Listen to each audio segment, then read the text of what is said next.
when you're doing so many different things to try and alleviate the pain, try and get some normalcy back in your life, and they're not working.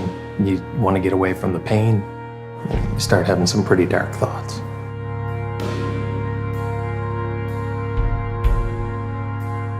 I had another 15 minutes before I had to be back to work.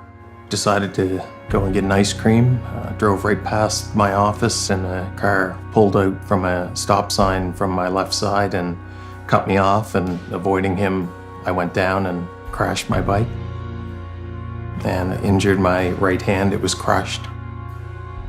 Then looked up and the car was gone, left the scene.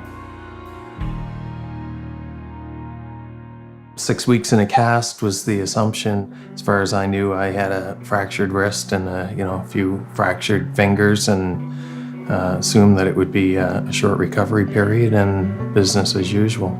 It was my own insurance company that had to deal with my claim. They set up for me to go to physiotherapy. The physiotherapy clinic was being paid by the insurance company. They're reporting back to them, but I wasn't getting a whole lot of information. The swelling didn't come out of my hand. I couldn't straighten my hand out. I had no grip strength.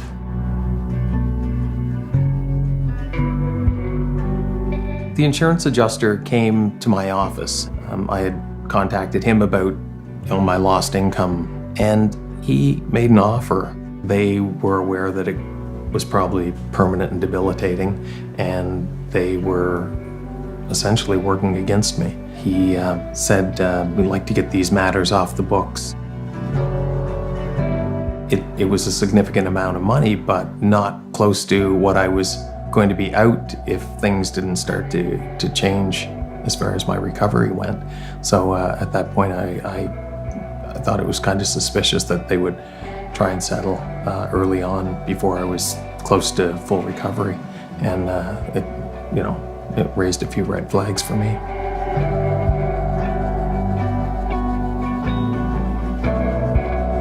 It ended up being a complex regional pain syndrome. It's a permanent and debilitating nerve condition. It's when you do something with your hand, you get a disproportionate pain after the fact. It's a burning sensation. Almost feels like your hand's in a pot of boiling water. I wasn't able to do my job. I couldn't two-hand type any longer. It strains everything. It makes it hard on not just me, but the whole family. I was familiar with MacGillivray Law from commercials and also from the Yellow Pages. So I made a call. I spoke with one of the lawyers, Ali. He arranged for me to come in and meet with him. When he found out the condition that I had, complex regional pain syndrome, he said, with the dominant hand and it being permanent and debilitating, I had a winning case and a very significant case.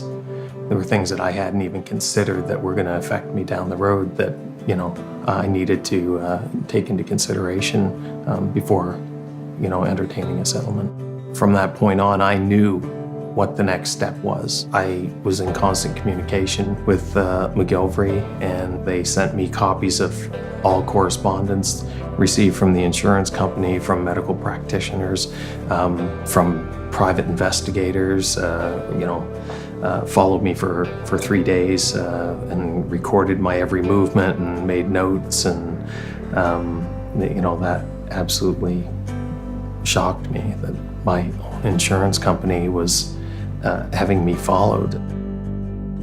With the settlement that I got, it took into consideration my future care, my lost income, my lost earning capacity, my pain and suffering, the cost of my medications. Took into account all the things that I wasn't going to be able to do myself, that I was now going to have to pay someone else to do. We were able to get caught up and be protected for the future as well. If you have questions and you don't know what to do, then there's somewhere you can go. Go to MacGillivray Law.